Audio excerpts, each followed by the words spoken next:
después de haber dado una base histórica para el descenso de Cristo, ahora en esta lección me gustaría dar la base bíblica.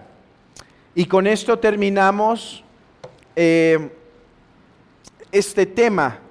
Hermanos, no terminamos porque es todo lo que se puede decir. De hecho, estoy sorprendido con la cantidad de material que hay al respecto.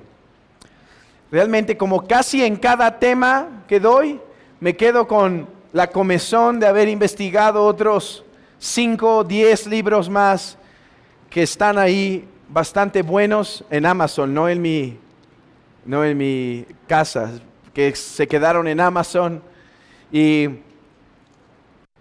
como en cada tema hay mucho más que decir, pero me limito a esto. En la lección anterior intenté demostrar que por 1500 años la iglesia confesó que en el sábado, en el santo sábado, Cristo descendió al lugar de los muertos. No descendió para sufrir, no descendió para dar segundas oportunidades, descendió para tomar cautiva la cautividad, o sea, tomar a los santos que esperaron en él en el Antiguo Testamento, y en segundo lugar, a proclamar su victoria sobre sus enemigos. Eso es lo que la iglesia creyó por 1500 años. Después, con Erasmo de Rotterdam y después con Juan Calvino, vimos que empezó a haber otras posturas respecto al descenso de Cristo, pero que históricamente la iglesia ha confesado que descendió literalmente en su alma a tomar cautiva la cautividad y anunciar su victoria. Hoy ya no vamos a continuar con la historia, ¿sí? Hoy no vamos a continuar con la historia. Hoy, más bien, quiero demostrar la base bíblica, porque una cosa es que por 1500 años se haya creído algo, y otra cosa es que esté enseñado en la Biblia. Ahora, si por 1500 años se ha creído, y la iglesia cambió, ya nos da razón para revisarlo al menos, ¿ok? Y es lo que vamos a hacer hoy. Quiero demostrar que la Biblia habla de un descenso de Cristo en el Santo Sábado. Sábado. Santo Sábado nos referimos a Viernes Santo, donde Cristo muere. Sábado desciende al lugar de los muertos. El domingo resucita para después ascender. Ese es mi propósito hoy. No uno sencillo, porque ya vi las caras de algunos, ¿sí? A ver si me convences, es las caras de algunos. Ok, vamos a orar para que no sea yo, sino el Señor. Si después de esto no se convencen, está bien. Pueden seguir creyendo como creen, siempre y cuando no sea una herejía lo que creen, ¿ok? Quiero aclarar, hermanos, que para este material he dependido de al menos 3 recursos principales. Y lo quiero decir para reconocer el material que me ha ayudado en este estudio. Uno, como lo había mencionado, es Matthew Emerson, en un libro que se llama Él descendió a los muertos. Otro es otro teólogo llamado Justin Bass, que se llama La batalla por las llaves del reino. Y otro material de un autor que se llama Samuel Rinningham y se titula su libro Crux Mori Inferi. Son palabras latinas: la cruz, la muerte y los infiernos. Esos textos me han ayudado, esos libros, y esto es lo que quisiera presentarles. ¿Dónde enseña la Biblia el descenso de Cristo al lugar de los muertos? Hermanos, todos podríamos pensar en Primera de Pedro capítulo 3, ¿no es cierto? O Efesios 4. Primera de Pedro 3 dice que Cristo murió, fue vivificado en el Espíritu, el cual también fue y predicó a los espíritus encarcelados. Ese es un texto clave. Y otro texto es Efesios 4, y esto: tomó cautiva la cautividad, subiendo a lo alto, dio dones a los hombres, etc. Ahorita los vamos a revisar. Pero antes de ir a esos textos, yo quiero demostrar que no son los únicos en la Biblia, y que más bien la Biblia nos da todo un sistema para creer que Cristo descendió a los infiernos. E incluso si no interpretamos Primera de Pedro 3 o Efesios 4, como yo les voy a proponer, todavía podemos creer en el descenso de Cristo al lugar de los muertos. Mi punto es, la doctrina del descenso no depende de un versículo o dos versículos, sino de una conexión de verdades en las Escrituras. ¿Y a dónde vamos a ir primero? A Lucas 16. Lucas 16.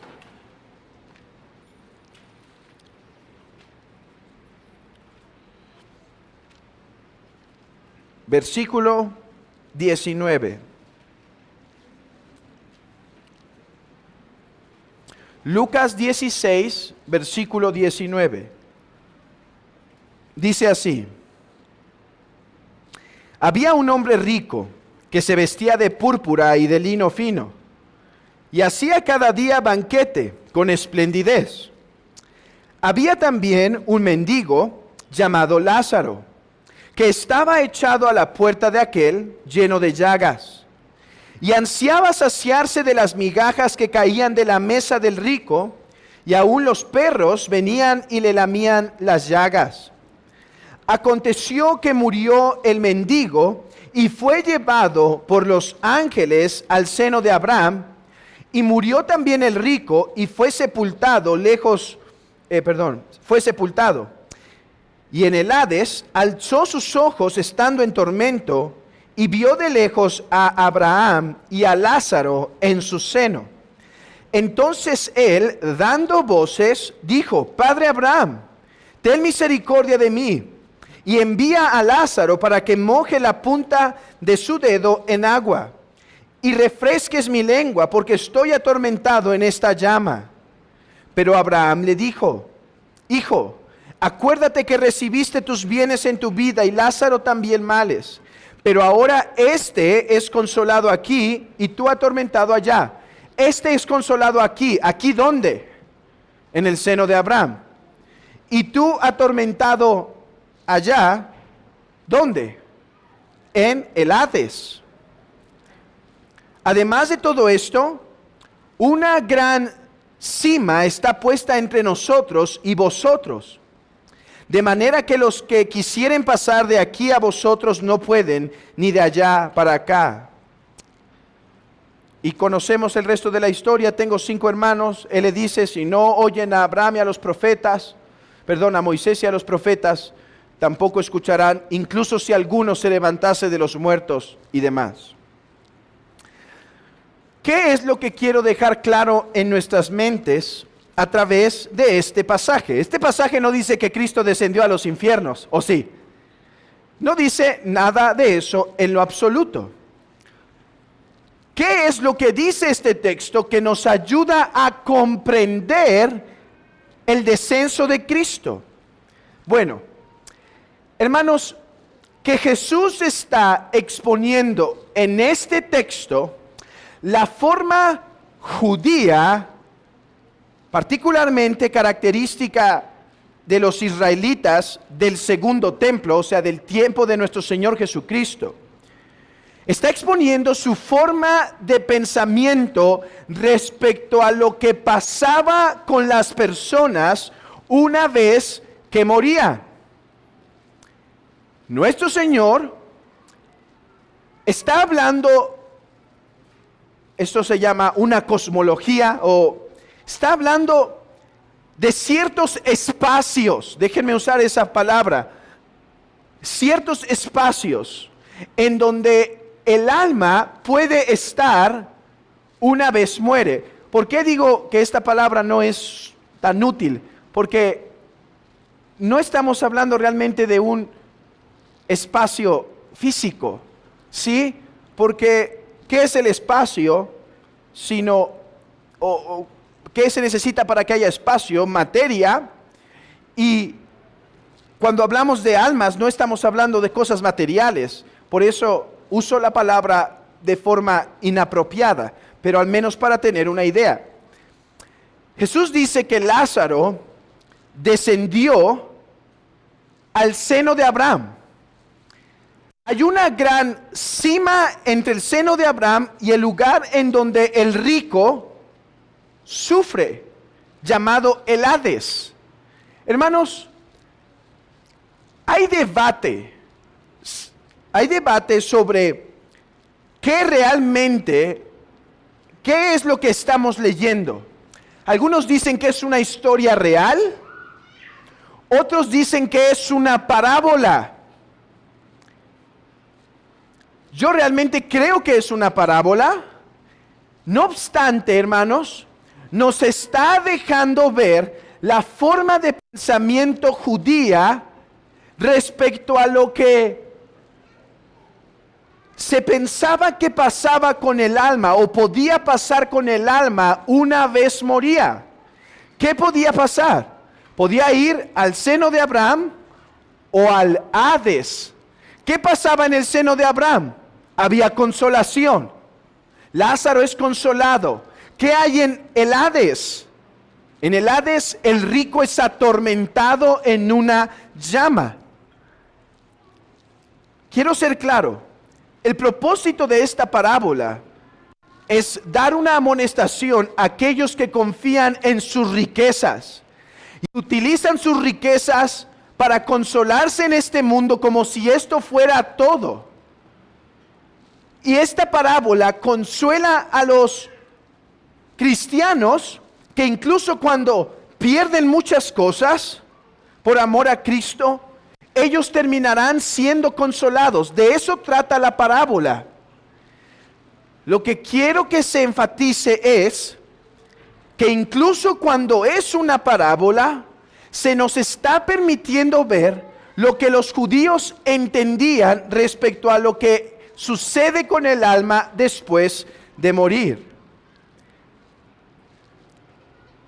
Algunos me van a decir, o me podrían decir, pero Jesús no está diciendo que Él cree tal cual eso, sino que está usando simplemente el conocimiento de los judíos para exponer su punto. Creo que es peligroso un poco decir eso. Pero por causa del argumento, vamos a decir, porque estoy aquí probando un punto, no lo puedo dar por sentado. Por causa del argumento vamos a decir que Jesús no está diciendo que Él cree que así es, que eso es exactamente lo que pasa realmente con las almas una vez que muere. Yo creo que sí, pero por causa del argumento no vamos a afirmar nada y vamos a decir, ok, si este texto no dice o no nos revela que Jesús creía que esto pasa con el alma, al menos si nos dice que eso es lo que los judíos, ¿cierto? Al menos si nos dice que esto es lo que los judíos sí creían que pasaba con el alma después de morir. Mi punto es entonces este. Si el Nuevo Testamento rechaza esta forma de pensamiento, debemos encontrar al menos algunos pasajes en donde se refute. De lo contrario, si no lo refuta, debemos esperar que los autores del Nuevo Testamento trabajen su teología y expongan la revelación basado en esta realidad. Repito, si esta no es la forma correcta de pensar respecto al alma después de morir, deberíamos encontrar en el Nuevo Testamento textos que refuten esto. o de lo contrario. Si así es como piensan los autores del Nuevo Testamento, debemos esperar que bajo esa presuposición, bajo esa cosmología, trabajen. Y es lo que yo creo que encontramos en Hechos capítulo 2. Abran sus Biblias en Hechos capítulo 2. Hechos capítulo 2.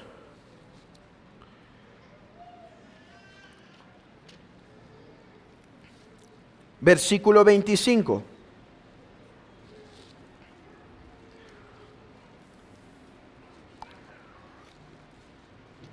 Porque David dice de él, está Pedro predicando y dice David dice de él, ¿de quién?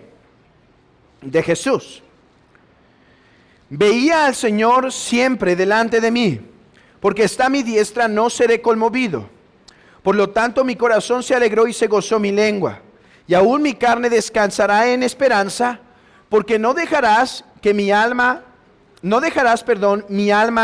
en el Hades, ni permitirás que tu santo vea corrupción. Me hiciste conocer los caminos de vida, me llenarás de gozo con tu presencia.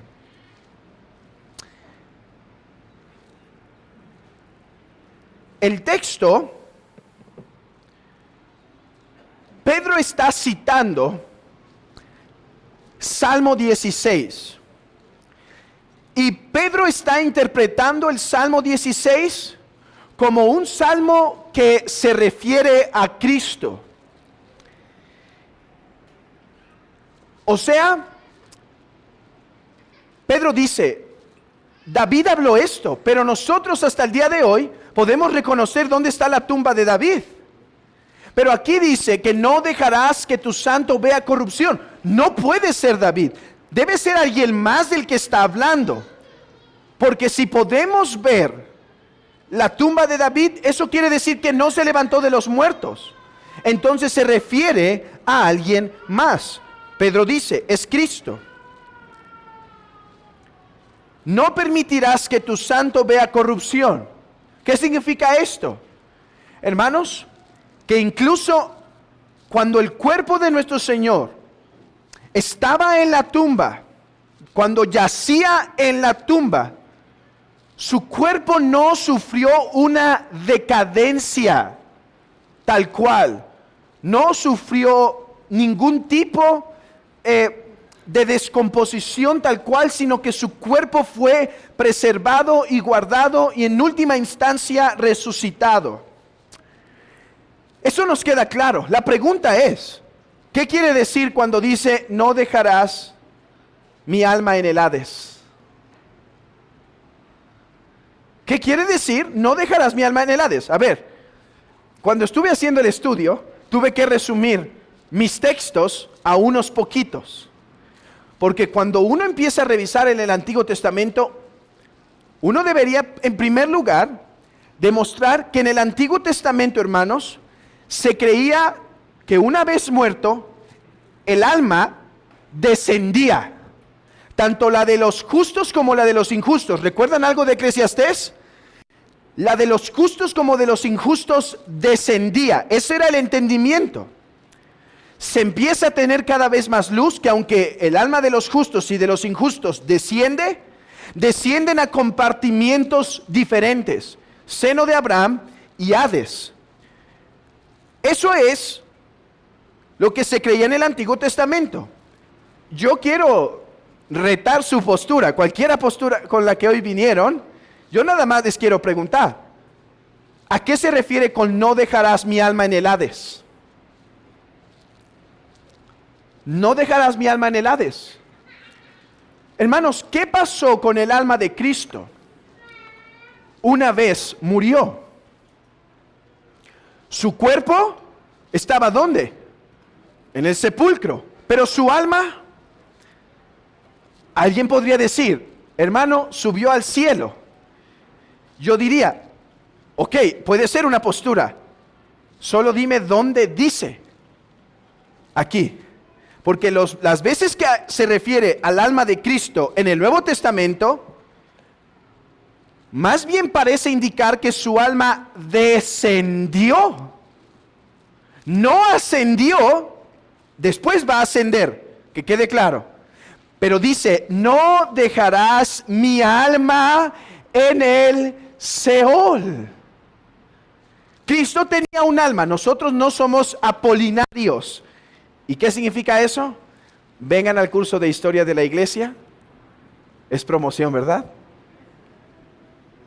Historia de la iglesia medieval, donde vamos a hablar del credo del concilio de Calcedonia y vamos a hablar del apolinarismo. En palabras sencillas, apolinario o los apolinarios negaban que Jesús tuviese alma y solo decía que los aspectos del alma de Cristo, en realidad el Logos los cumplía y Jesús no tenía alma. Bueno, los ortodoxos dijeron no, Jesús tenía tanto un cuerpo como un alma racional. ¿Dónde estaba el alma de Cristo cuando murió? Alguien puede decir, hermano, no respondamos.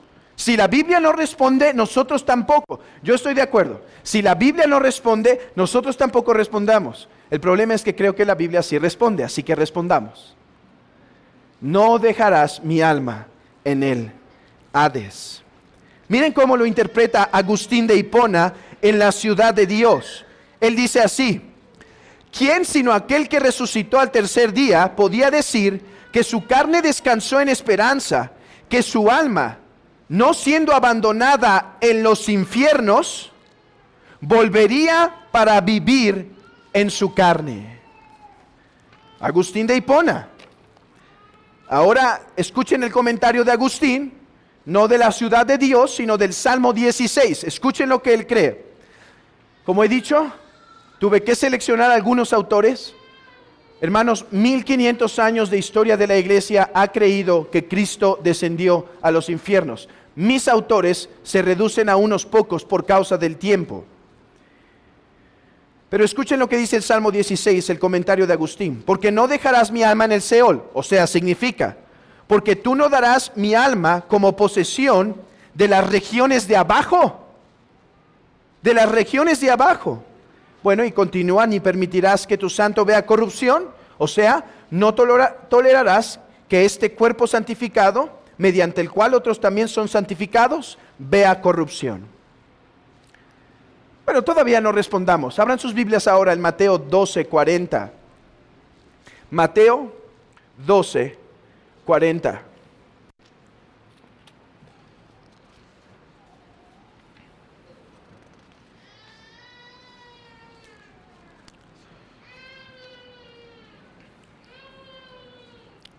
Dice así, desde el 39. Él respondió y les dijo: la generación mala y adúltera demanda señal, pero señal no le será dada, sino la señal del profeta Jonás.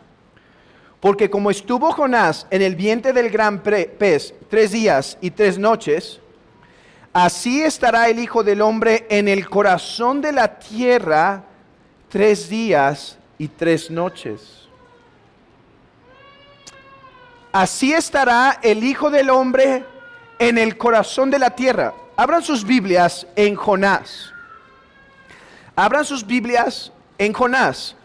Porque aquí lo que debemos entender es que Jesús está usando la historia literal de Jonás, o sea, algo que le pasó a Jonás literalmente, que después convirtió en una metáfora poética, la está convirtiendo en su experiencia. Abran sus Biblias en Jonás. Dice, capítulo 1, versículo 17. Jonás es tragado por el gran pez, versículo 17, y este pez desciende a las partes bajas de la tierra. Ok, capítulo 2. Lean conmigo el versículo 2. Solo he elegido unos versículos para no detenernos tanto tiempo. Dice Jonás: invoqué en mi angustia a Jehová, y él me oyó. Desde el seno del Seol clamé, y mi voz oíste. Paremos ahí. Ya me estoy convenciendo más cada vez que lo estoy dando y estoy siendo ratificado. Paremos ahí. ¿Qué pasó con Jonás? Es aventado al mar, viene un gran pez, un monstruo marino, lo traga. Entonces, es guardado en su sepulcro, digámoslo.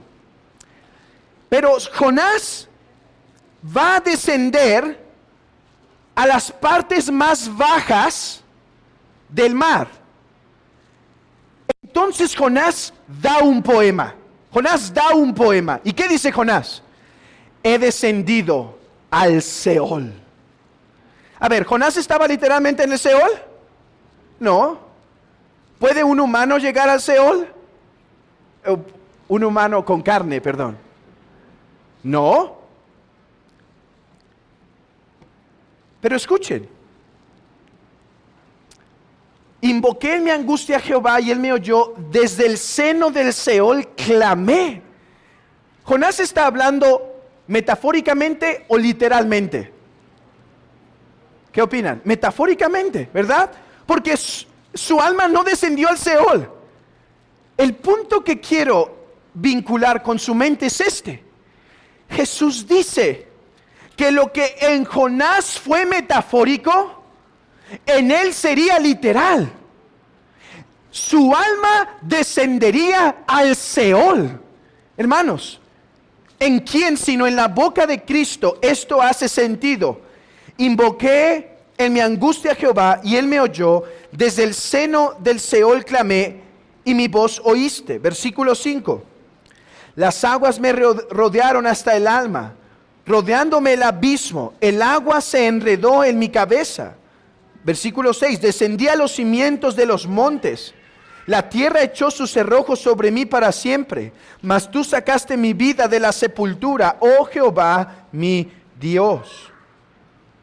Escuchen lo que dice un autor respecto a esto. Dice en el libro La batalla por las llaves del reino. En lenguaje figurado, Jonás desciende al Seol, al Hades, ¿sí? O sea, su muerte y descenso. Y luego es vomitado en tierra seca, un tipo de resurrección. Así Jesús dice, la señal del profeta Jonás se la aplicó a sí mismo, que incluirá muerte, descenso y resurrección. En Jonás, metafóricos; en Cristo, literales. Todo esto fue prefigurado en el descenso de Jonás, en el corazón del gran pez. Pero en Cristo tuvo su cumplimiento. De hecho, hermanos, no perdamos de vista cuando Mateo 12:40 dice, al corazón de la tierra. Perdón, estoy en Juan. Mateo 12:40. Porque como estuvo Jonás en el vientre del gran pez, alguien podría decir ahí, es la sepultura. Estoy de acuerdo. El vientre del gran pez es la sepultura, pero no se queda ahí. Escuchen. 3 días y 3 noches, así estará el Hijo del Hombre en el corazón de la tierra. 3 días y 3 noches, hermanos. Regresemos a Lucas, capítulo 16, no en nuestras Biblias, en nuestras mentes. ¿Cómo concebían los judíos lo que podía pasar con el alma después de morir? Descenso al lugar de los justos o injustos, al Hades, al Gehenna, al lugar de sufrimiento, o al seno de Abraham, el paraíso. Jesús dice, descenderé al corazón de la tierra. lo que cualquier judío, lo que los fariseos tuvieron que pensar en ese momento, hermanos, fue un descenso de Cristo al lugar de los muertos. Podría seguir un poquito más, solo para darles esos tintes cristológicos de Mateo. Por la resurrección de Jonás, ¿cuántos fueron salvos de Nínive? 120,000 dice que fueron salvos. ¿Sí? Hermanos, por la resurrección de Cristo, muchos fueron llevados a la gloria. De hecho, déjenme darles un texto en Mateo que a lo mejor no es tan contundente, pero yo creo que a la luz de esto tiene mucho que ver. En el día que Cristo resucita, resucitan también algunos padres que habían muerto. ¿Recuerdan eso en Mateo 27? Hermanos, yo creo que eso es una exposición visible de lo que Cristo fue a hacer en el descenso. Fue a liberar a su pueblo del seno de Abraham, a la plena gloria. Y por eso hay ese milagro para decir, realmente nuestro Mesías ha descendido, ha venido a rescatarnos del lugar de los muertos. Y tiempo nos faltaría para visitar Isaías, si no me equivoco, el capítulo 14, donde se profetiza que Dios mismo descendería a las partes bajas de la tierra para tomar consigo su posesión. Pero vayamos a otro texto, Efesios capítulo 4. Efesios capítulo 4, versículo 7 al 10. Efesios 4, 7 al 10. Es el penúltimo texto, sopórtenme un poquito más. Quiero que quede esto claro en sus mentes. Efesios 4, 7 al 10. Dice así: pero a cada uno de nosotros fue dada la gracia conforme a la medida del don de Cristo. Por lo cual dice, subiendo a lo alto, llevó cautiva la cautividad y dio dones a los hombres. Y eso de que subió, ¿qué es? Sino que también había descendido primero a las partes más bajas de la tierra.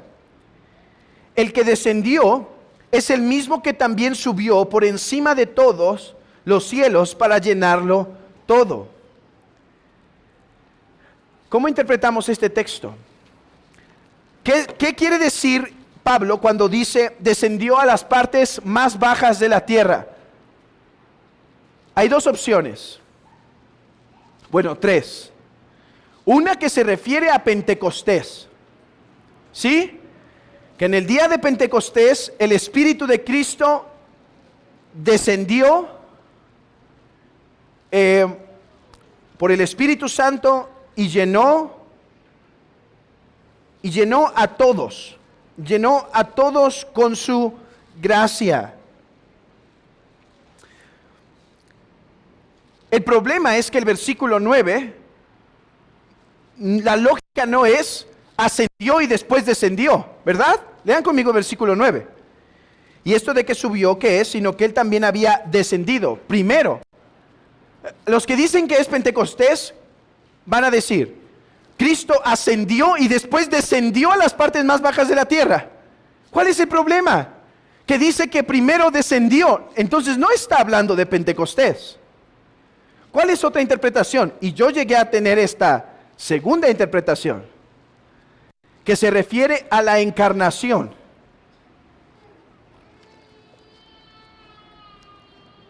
Que se refiere a la encarnación. ¿Cuál es el problema con la interpretación de la encarnación? Que Pablo nunca se refiere a la tierra como las partes más bajas de la tierra. Hay algunos que hacen un buen argumento por la encarnación, pero yo creo que el grande problema que tienen que resolver es Pablo nunca usa las partes más bajas de la tierra para referirse a la tierra tal cual, a la superficie con nosotros. ¿Cuál es la cosmología de Pablo? Abran sus Biblias en Filipenses capítulo 2. Filipenses 2, versículo 10.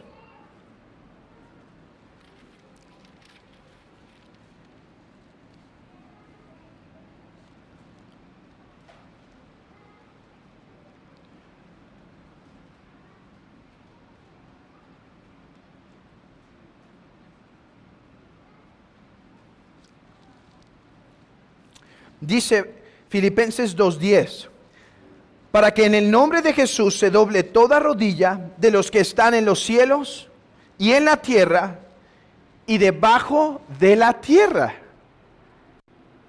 Oh, hermanos, parece que Pablo tiene una cosmología de tres partes: cielos, tierra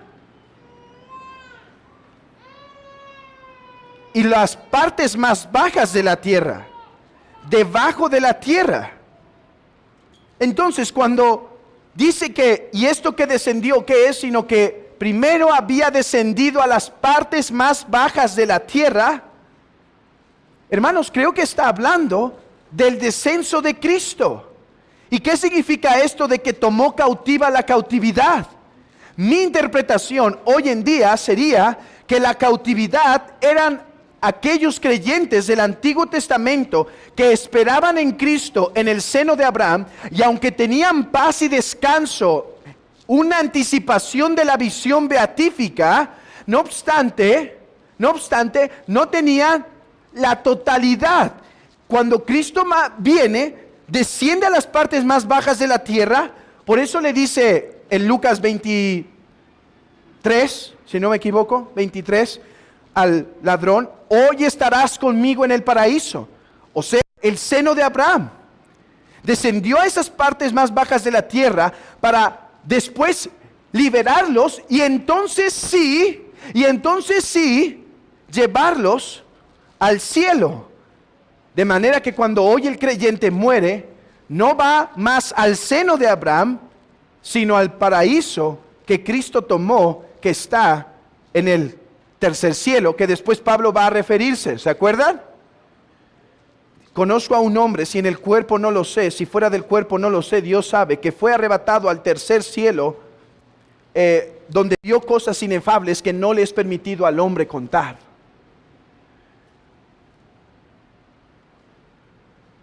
Y de hecho, podríamos ir a Romanos capítulo 10, versículos 6 y 7. Vamos ahí. Solo quiero confirmar que en la mente de Pablo hay cielos, tierra y debajo de la tierra.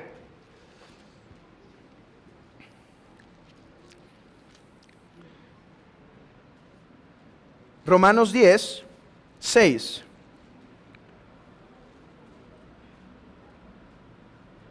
Dice: pero la justicia que es por la fe dice, no digas en tu corazón, ¿quién subirá al cielo? Esto es para traer abajo a Cristo. A ver, es un texto difícil que no pienso interpretar hoy, sí, pero quiero que vean la mente de Pablo. ¿O quién descenderá al abismo? Descender a las partes más bajas de la tierra. Esto es para hacer subir a Cristo de entre los muertos. Mas ¿qué dice? Cerca de ti está la palabra, y en tu boca y en tu corazón. Esta es la palabra de fe que predicamos. Y continúa. Mi punto es solamente que veamos que Pablo contrasta quién subirá al cielo o quién descenderá al abismo. Parece que es la misma cosmología de David. Si voy a los cielos, ahí estás tú. Pero si descendiere a las partes bajas de la tierra, incluso ahí no me dejará tu espíritu. Pablo tiene esa misma cosmología, ese mismo entendimiento de la creación: cielos, tierra y debajo de la tierra. Por lo tanto, ¿qué pasaba con los creyentes del Antiguo Testamento al morir? ¿Qué pasaba? Mi argumento es que a la luz del Antiguo Testamento y el Nuevo Testamento, su alma descendía al lugar de los muertos. Cristo, que vino por nosotros a sufrir las cosas y padecer las cosas que nosotros padecimos, cuando murió, descendió a las partes más bajas de la tierra, para después tomar cautiva la cautividad y predicar su victoria a sus enemigos. Vamos a un texto más, ya el último. Sóplense tantito, o pellizquense un poco, o échense mucho aire. Último texto, Primera de Pedro. Teníamos que ir ahí, ¿sí? Teníamos que ir a Primera de Pedro. A ver, si no quieres interpretar este texto así, mi punto ha sido demostrarte, hermano, que no necesitas este texto para creer en el descenso de Cristo. Ahora, una vez que ya crees en el descenso de Cristo, este texto va a hacer sentido. ¿Qué creen? Agustín, por ejemplo, creía en el descenso de Cristo a los infiernos, al lugar de los muertos. Pero no creía que este texto hablaba de eso. Ahora, otros muchos como Atanasio y otros sí lo interpretaban así. Así que veamos cómo es que yo creo este texto confirma el descenso. Primera de Pedro 3:18. Primera de Pedro 3:18. Porque también Cristo padeció una sola vez por los pecados, el justo por los injustos, para llevarlos a Dios, siendo a la verdad muerto a la carne, pero vivificado en espíritu, en el cual también fue y predicó a los espíritus encarcelados, los que en otro tiempo desobedecieron, cuando una vez esperada la paciencia de Dios en los días de Noé, mientras se preparaba el arca, en la cual pocas personas, es decir, 8, fueron salvadas por agua. El bautismo que corresponde a esto ahora nos salva, no quitando las inmundicias de la carne, sino la aspiración de una buena conciencia hacia Dios por la resurrección de Jesucristo, quien habiendo subido a los cielos está a la diestra de Dios, y a él están sujetos ángeles, autoridades y potestades. A ver, Pedro es complejo.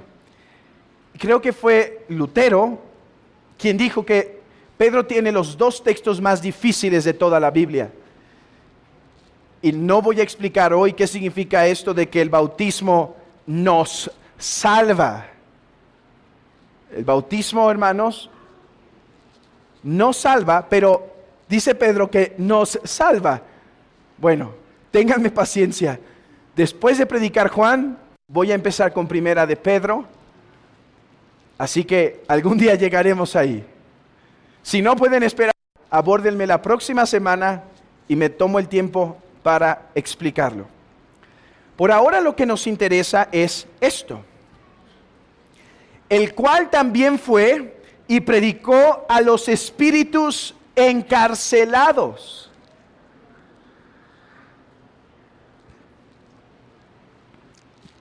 ¿Cómo podríamos interpretar este texto? ¿Cómo lo interpretas tú hasta el día de hoy?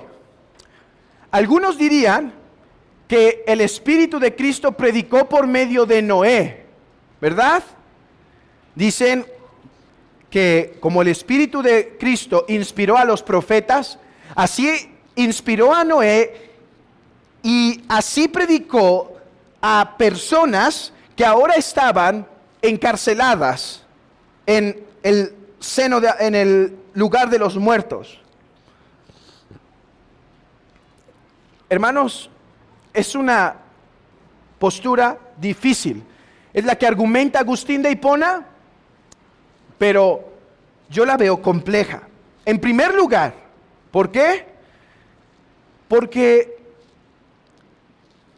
Primera de Pedro 3:18 al 23, hermanos, si lo referimos hasta el tiempo de Noé, se pierde la secuencia. Vean esto, véanlo conmigo. A ver, dice, porque Cristo también padeció una sola vez por los pecados, está hablando de su muerte, el justo por los injustos para llevarnos a Dios, siendo la verdad muerto en la carne, pero vivificado en el Espíritu. Ahora lean el versículo 22, quien habiendo subido a los cielos, o sea, versículo 18, muerte, versículo 22, ascensión. ¿Por qué no podemos ver el versículo 19 como su descenso? ¿Por qué tenemos que quitar este texto y decir, no, este texto no se refiere a lo que pasó Cristo, sino que se refiere a lo que sucedió con Noé? Para mí, hermanos, interrumpe la naturaleza de la interpretación del texto. Miren, versículo 18, Cristo padeció, siendo la verdad muerto en la carne, el cual fue y predicó, vivificado en el Espíritu, Espíritu en el cual fue y predicó a los espíritus encarcelados. ¿Quiénes son estos espíritus encarcelados? Abran sus Biblias en 2 de Pedro capítulo 2 versículo 4.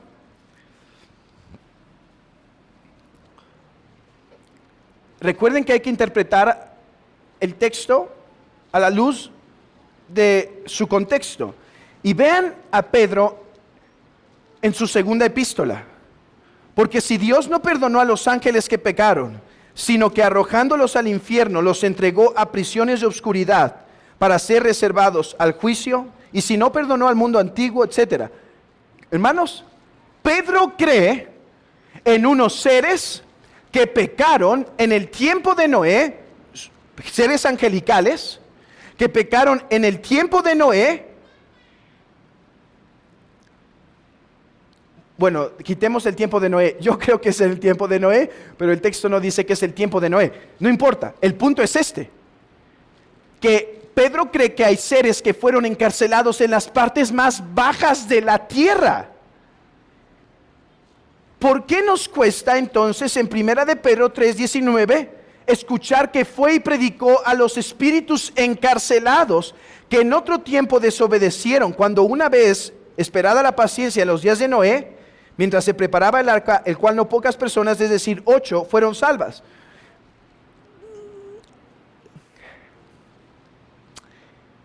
A ver, el problema de este texto es que nos vincula con un montón de otras cosas complicadas, ¿sí? Pero yo creo que esto se refiere a los hijos de Dios. Que los hijos de Dios, mi interpretación es que eran ángeles que descendieron a la tierra, quitaron su dignidad, pecaron, y esos seres fueron encarcelados en las partes más bajas de la tierra. Creo que es lo que está diciendo 1 de Pedro 3. Cristo descendió no para dar segundas oportunidades. No hay segunda oportunidad. ¿Cómo el descenso de Cristo nos anima a predicar el Evangelio? Que si no crees ahora, lo único que escucharás en los infiernos, en el lugar del sufrimiento, es la victoria de Cristo. No hay segundas oportunidades. O crees ahora o no hay más. Es lo que decía Abraham el rico. En tu tiempo tuviste oportunidad. Ahora él es consolado aquí y tú atormentado allá. A la luz de esto, dice un autor llamado Blas: en resumen, si nuestra exégesis de este pasaje es correcta, entonces Pedro está diciendo que entre el tiempo en que Jesús murió en la carne y el tiempo que resucitó a una existencia espiritual, o sea, glorificada, fue a los infiernos para declarar su victoria sobre los ángeles desobedientes confinados en el Tártaro. Yo les dije que en la mente de los judíos hay tres partes: cielo, tierra y partes más bajas. Y las partes más bajas está compuesta de un lugar de castigo, una cima llamado Tártaro, donde seres espirituales están encarcelados, y el seno de Abraham. seno que ahora ha sido tomado por Cristo, de manera que el creyente, el día que muere, no desciende más, sino va a los cielos, a la presencia de Cristo. Ok, déjenme cerrar con 3 sencillos puntos que no los voy a retener demasiado, hermanos. Esta postura, en primer lugar, está en armonía con la naturaleza hipostática de Cristo. El descenso de Cristo al lugar de los muertos nos enseña y confirma que Cristo, al morir, no dejó de ser verdadero hombre y verdadero Dios. Su cuerpo permanecía en la tumba, pero el Logos encarnado seguía siendo hombre, aunque separado del cuerpo, pero todavía teniendo un alma inseparable. Así que el Logos encarnado descendió en su alma al lugar de los muertos. Esta doctrina es entonces necesariamente un ataque en contra del Apolinario, que argumentó que Cristo no tenía alma. De hecho, ¿saben que la doctrina del descenso de Cristo a los infiernos tomó más apogeo o más fuerza o más necesidad en el tiempo de la cristología de Calcedonia, en más o menos el siglo 5, 6 y 7? Porque esta doctrina nos confirma que Cristo no solo tenía verdadero cuerpo humano, sino verdadera alma. Y hermanos, si nosotros por el pecado tenemos que ser separados de cuerpo y alma y descender al lugar de los muertos, Cristo lo hizo por nosotros. Ahora, Cristo lo hizo, y esto me lleva a mi segundo punto. Cristo lo hizo como finalización de su humillación y principios de su exaltación. Así que esto está en armonía con la humillación y exaltación de Cristo. Cristo no descendió a los infiernos para sufrir. Cristo dijo en la cruz, tetelestai, consumado es, está terminado. Ahora, en un sentido, sí todavía descendió como parte de su humillación, en el sentido que nosotros merecemos la muerte por la separación del cuerpo y alma por el pecado. En ese sentido, Él todavía era nuestro representante. Pero hermanos, me preguntaron si ponían pizarrón y se me ocurrió decir que no. Pero imagínense una V. Cristo, siendo verdadero Dios, no estimó el ser igual a Dios como cosa que aferrarse, sino que se despojó a sí mismo, haciéndose obediente hasta la muerte y muerte de cruz. Desciende a los infiernos y ese descenso es la parte final de la V. Es tanto el final de su humillación como el principio de su exaltación. Porque en el lugar de los muertos, Él proclama su victoria. Él dice, he vencido, he triunfado. Las puertas del Hades no me podrán retener. Pueblo mío, son tomados y recibidos en gloria. Espíritus encarcelados, escuchen mi victoria. Incrédulos, escuchen mi triunfo. Así que el descenso es la finalización de su humillación y el principio de su exaltación.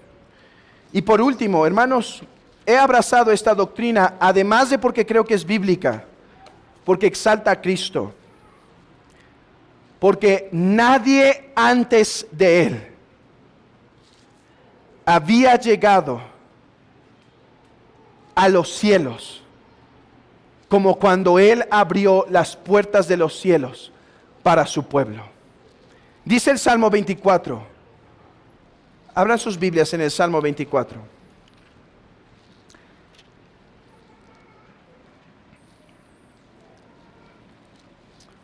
Versículo 7. Alzad puertas vuestras cabezas y alzaos vosotras puertas eternas, y entrará el Rey de Gloria. ¿Quién es este Rey de Gloria? Jehová el fuerte y el valiente, Jehová el poderoso en batalla. Alzado puertas vuestras cabezas y alzaos vosotras puertas eternas, y entrará el Rey de gloria. ¿Quién es este Rey de gloria? Jehová de los ejércitos. Él es el Rey de la gloria. Nadie antes se había introducido con tal vehemencia hasta la presencia de Dios. Pero ahora que Cristo triunfó, se introduce a los cielos, abriéndonos puerta a nosotros. De manera que vivimos en un tiempo más privilegiado que los creyentes del Antiguo Testamento.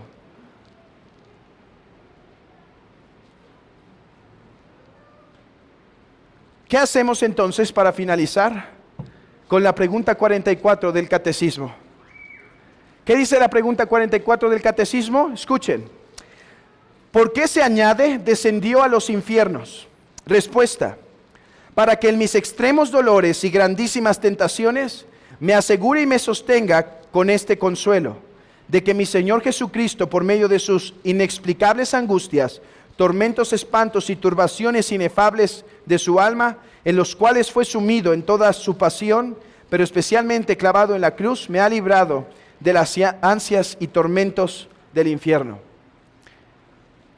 Dice, ¿por qué se agrega en el credo, descendió a los infiernos? La respuesta del Catecismo es esta: porque Cristo sufrió nuestro infierno el Viernes Santo. A ver, ¿es correcto que Cristo sufrió nuestro infierno el Viernes Santo? Sí, Cristo sufrió nuestro infierno. La doctrina es correcta. Pregunta, ¿pero es lo que el credo originalmente quiso decir?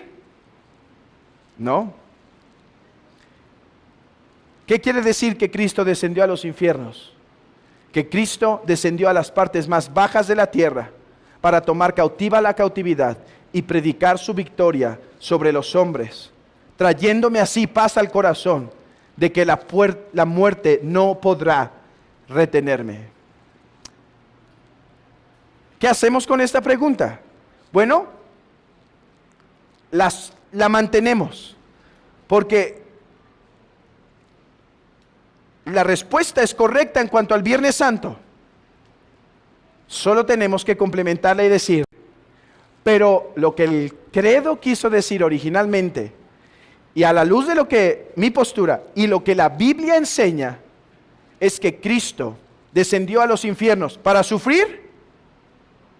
No, para tomar cautiva la cautividad y predicar su victoria sobre sus enemigos. Esos son mis argumentos.